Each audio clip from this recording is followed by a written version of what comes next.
This speech was delivered by Willie Lynch on the banks of the James River in the colony of Virginia in 1712. Lynch was a British slave owner in the West Indies.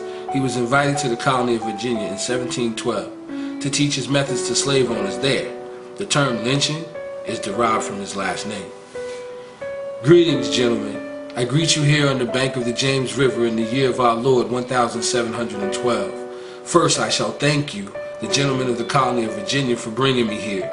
I'm here to help you solve some of your problems with slaves. Your invitation reached me on my modest plantation in the West Indies, where I have experimented with some of the newest and still the oldest methods for control of slaves.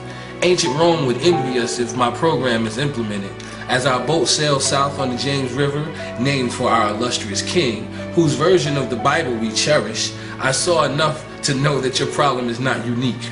While Rome used cords of wood as crosses for standing human bodies along its highways in great numbers, you are here using the tree and the rope on occasions. I caught the whiff of a dead slave hanging from a tree a couple miles back.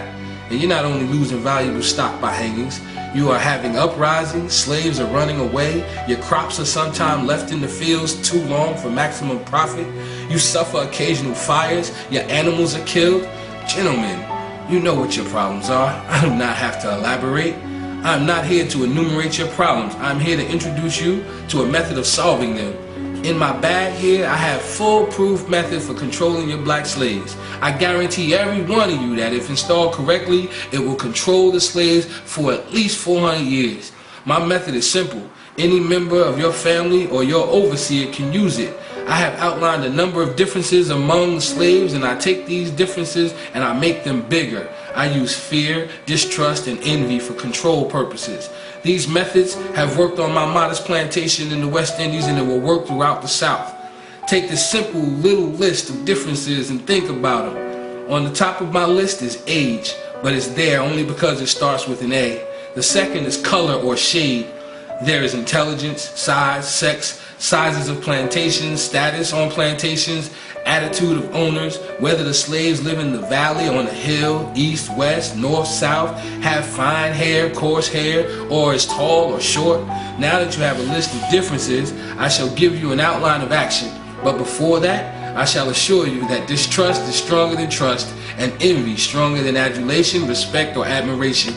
The black slaves, after receiving this indoctrination, shall carry on and will become self-refueling and self-generating for hundreds of years, maybe thousands. Don't forget, you must pitch the old versus the old black male versus the young black male.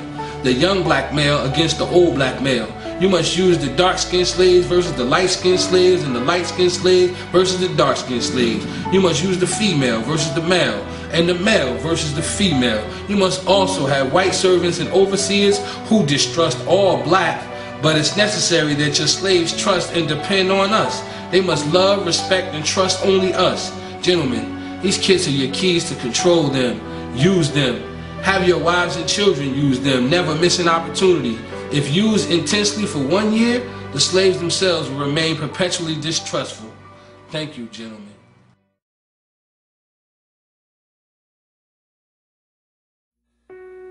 First and foremost, I want to thank everybody for taking their time out to listen to the Willie Lynch letter. But I also want to explain the picture that you're seeing illustrated in front of you.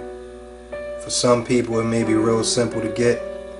For others, they might need a little bit of explanation on what the picture may stand for. But basically, at the bottom of the picture, you see two young black men, one with a gun pointed to his head, the other one with a gun in his hand, and he's pointing the gun.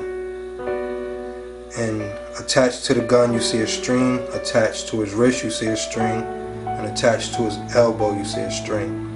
And if you go to the left, you see a hand and strings attached to the fingers, sort of like he's in control of everything the young black men do. And I'm going to show you how this connects to the Willie Lynch letter that he wrote in 1712, and it's 2010.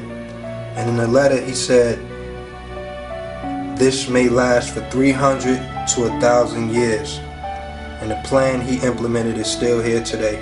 We still hate each other. We still talk about the old black men, young black men. It's a generation gap. We talk about dark skin, light skin, everything he implemented in his letter, we still struggle with it today. So basically, if you got enough time where you can go read the Willie Lynch letter and see how it affects you every day, you know, I think you would gladly appreciate it.